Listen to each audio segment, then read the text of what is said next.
2026. január 17-e, szombat hajnal. A 18 éves Egressy Mátyás egy tehetséges fiatal sportoló. Kilép egy belvárosi szórakozóhelyről. A kamerák szerint stabilan jár, egyedül van és hazafele tart.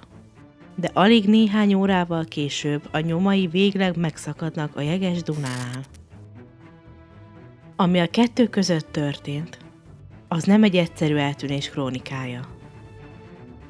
Miért bolyongott céltalanul egy hévszerelvényen? Hova tűnt a barna kabátja a -10 fokos fagyban? És a legfontosabb kérdés. Valóban őt rögzítette egy dunai hajó kamerája, amint a mélybe zuhan? Vagy valami sokkal sötétebb dolog történt azon az éjszakán? Az apa szerint a fiát kifosztották és magára hagyták a kiszolgáltatottságában. Végzetes baleset? Ebben a videóban percről percre rekonstruáljuk a magyarországi éjszakai élet egyik legnyomasztóbb rejtélyét. Megnézzük a bizonyítékokat, a szemtanúk vallomásait, és azt az űrt, amit a tragédia hagyott maga után.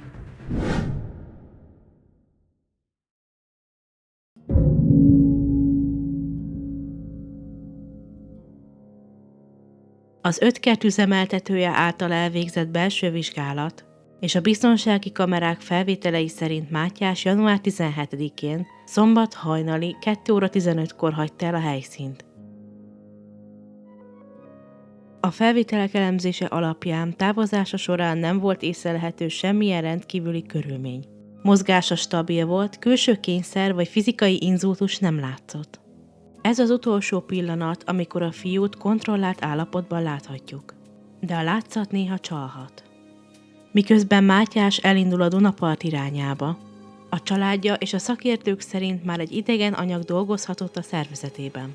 A gyanú szerint az éjszaka folyamán speaking módszerrel kábítószert csempészettek az italába, ami megmagyarázná a percekkel később jelentkező drasztikus állapotromlást. Ebben a negyed órában a fiú az Zrínyi utcától a március 15 térig gyalogol, átvágva a pesti belvároson.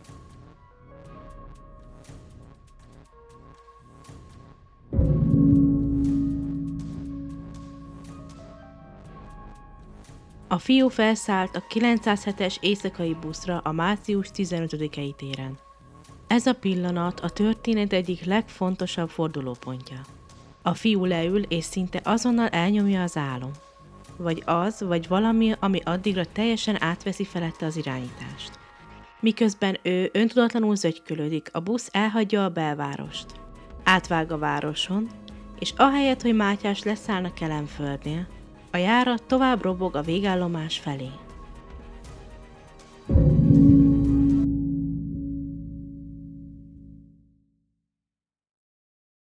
A 907-es busz begurul a végállomásra.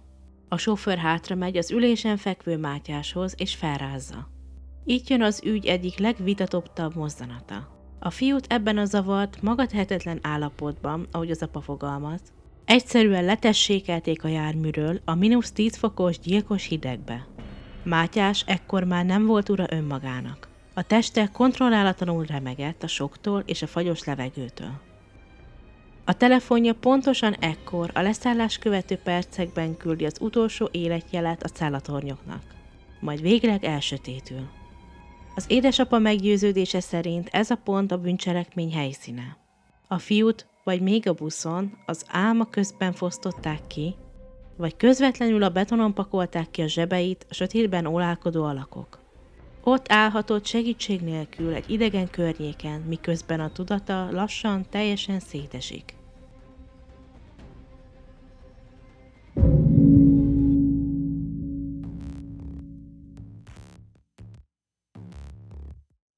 Az őrsvezér téren bolyong, amikor egy 16 éves fiú észreveszi őt. Ez az utolsó alkalom, hogy valaki élőszóban beszélt vele. A szemtanú leírása hátborzongató. Mátyás teste kontrollálatlanul remegett, a ruhája pedig csupa sár. A fiú megpróbál segíteni és megszólítja. De Mátyásból feltört a tiszta paranoia és a menekülési ösztön. A szemtanú szerint a 18 éves sportoló ekkor már nem volt beszámítható. Zaklatottan, kétségbeesve kiabálta, hogy végem van, és hogy öngyilkos leszek. Hiába próbálták megállítani, Mátyás elrohant. Aztán felszáll a csömör felé tartó szerelvényre. Egy olyan irányba, amihez semmi köze, ahol semmi dolga nincsen. Ez a hív lop kezdete. Értelmetlen körutazás az éjszaka közepén, amit a szakértők teljes mentális szétesés és menekülési ösztönjeleként értékelnek. A szerelvényen ülve a fiú állapota tovább romlik. A szemtanúk beszámolói és az idővonal alapján ekkor már sáros a ruhája, a teste pedig kontrollálatlanul remegett a hidegtől és a soktól. Nem sokkal később azonban visszafordul Budapest felé. Ez a céltalan bolyongás valójában egy csapda. Mátyás már nem keresi az utat hazafelé, csak sodródik az eseményekkel. Miközben a -10 fokos fagy lassan elszívja az utolsó erejét is.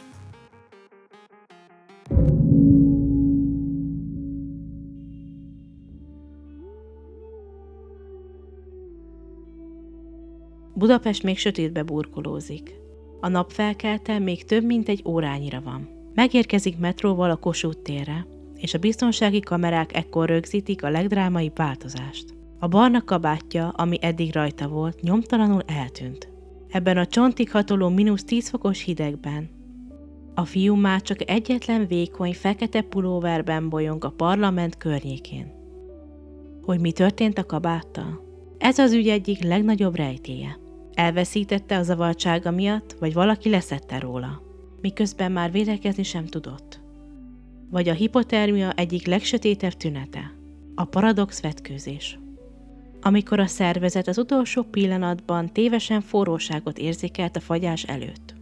Mátyás ekkor már egy élő kísértetként járta a várost, és az útja a folyó felé vezetett.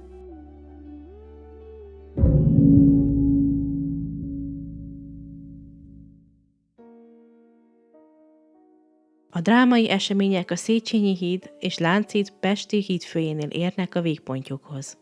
Mátyás ekkora már több mint egy órája bolyongott céltalanul a városban, és metróval érkezett meg a Kossuth térre. A híd kamerarendszere rögzíti, ahogy a fiú felsétál az építményre. Megjelenése ekkor már súlyos fizikai és mentális krízisről árulkodik. Mindössze egy fekete pulóverben próbál dacolni a hideg ellen. A szakértők szerint ez a hiányos öltözet, a súlyos kihűlés, a hipotermia és a zavartudott állapot egyértelmű jele. A hídon tanúsított viselkedését a következők jellemzik. Céltalan mozgás. A felvételek alapján Mátyás zavartan, konkrét irány nélkül közlekedik a hídon. A tárgyi bizonyítékok. A híd peremén hátrahagy egy kulcscsomót, amit az édesapja szerint már nem volt képes magánál tartani. Ebben a pillanatban Mátyás nem csak fizikailag, de mentálisan is teljesen kiszolgáltatott. A körülötte lévő világ egyszerre rideg és veszélyes, és az út, ami eddig céltalanul vezetett, most végzetes irányba fordul.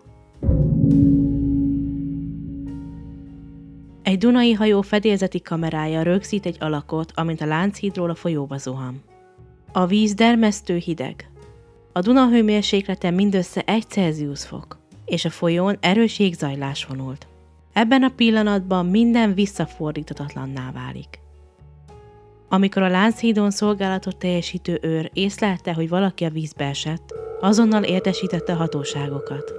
A Dunai vízirendészeti rendőrkapitányság hajói perceken belül a helyszínre érkeztek, és megkezdték a kutatást a folyó érintett szakaszán. A helyszíni szemle során a Lánchíd járdáján azon a ponton, ahonnan a zuhanás történt, a rendőrök egy kulcscsomót találtak. Ez később Mátyás édesapja Egressy Attila egyértelműen azonosította. Ez volt a tárgyi bizonyíték, amely összekötötte a kamerafelvételt az eltűnt fiúval. Miután az ismeretlen személy a Dunai jeges vizébe zuhant, azonnali mentésre nem volt lehetőség. Ezért a keresést kiterjesztették.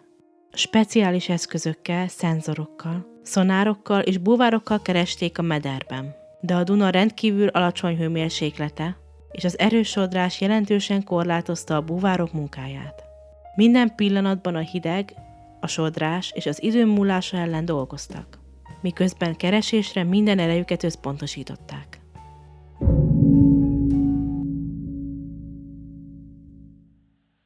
A legnagyobb volumenű keresés vasárnap, január 18-án délután 3-kor indult el. Ekkor már több tucat önkéntes, barát, osztálytárs fésülte át a várost. Mindenkit a remény és a félelem hajtott. A kereséshez mentőkutyás egységek is csatlakoztak. A speciálisan képzett kutyák a legkisebb nyomokat is követték, miközben a keresők minden utcát, parkot, mellékutat átvizsgáltak. A közösségi médiában hatalmas megosztás hullám indult. A Facebookon rengetegen osztották meg a hírt. Még hírességek is. Posztjaik a figyelem középpontjába emelték a tragédiát. A város minden szegletében érezni lehetett a feszültséget és az aggodalmat, miközben a keresés egyre intenzívebbé vált.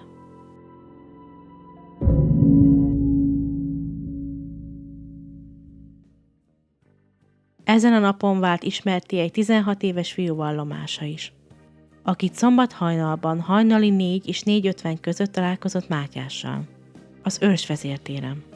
Elmondta, hogy Mátyás zavartan és zaklatottan viselkedett, de nem tűnt ittasnak. Kétségbeesetten kereste a mobiltelefonját, amit valószínűleg elloptak tőle, mert még a nadrág zsebét is kifordította. A szemtanú szerint Mátyás kabátja barna volt, és a bal oldala sáros volt. A helyszíni szemle során a Lánchíd járdáján azon a ponton, ahonnan a zuhanás történt, a rendőrök egy kulcscsomót találtak. Mint kiderült, ez Mátyásé volt. Bár a rendőrség hivatalosan továbbra is eltűntként keresi Mátyást, a bizonyítékok, a kamerafelvétel a vízbeesésről és a helyszínen talált kulcs hatására a család és a környezete lassan elfogadta a tragédiát. A gyászjeleként hétfő délelőtt a Vörösmarty Mihály gimnáziumra, ahová a fiú járt, kitűzték a fekete zászlót. Az iskola falai között mécseseket gyújtottak. Osztálytársai fekete ruhában emlékeztek meg róla. MTK Park teniszklub a közösségi médiában feketére változtatta a profilképét. Így tisztelegve a fiatal sportoló emléke előtt. Az 5 kert szórakozóhely, ahol a fiú utolsó estéjét töltötte, hétfő délután egy közleményt adott ki. Azt írták, hogy a belső vizsgálatok és a kamerafelvételek alapján Mátyás 2:15-kor egyedül, külső befolyás nélkül hagyta el a helyet, és távozáskor semmilyen rendkívüli esemény nem történt. Hétfőn a rendőrségnek és a családnak több álhírt is cáfolnia kellett. Olyanok terjedtek, hogy a fiút vagy a holttestét már megtalálták, de ezek teljesen alaptalanok voltak. A keresés a Dunán nagy erővel zajlik, miközben a város és a közösség figyelme továbbra is Mátyásra összpontosul. Mátyás történetében sok a kérdőjel. Nem tudjuk pontosan, hogy mi történt vele. Lehetett bedrogozás áldozata, kirabolhatták, vagy akár baleset is érhette. Egy biztos. Egy fiatalember egyedül, kiszolgáltatottan került veszélybe azon az éjszakán. Egész eseménysor több ponton is visszafordítható lett volna. A járókelők, a közösség mindannyian tehettek volna valamit, de senki nem tudott közbelépni a kritikus pillanatban. Ha csak egy valaki hívta volna a rendőrséget és vagy a mentőket, az talán megváltoztatta volna a dolgok alakulását. Ezért fontos, hogyha valaki melletted bajban van, ne hagyd magára. Ne engedd, hogy veszélybe kerüljön. Ne küld le a buszról, és ne menj tovább.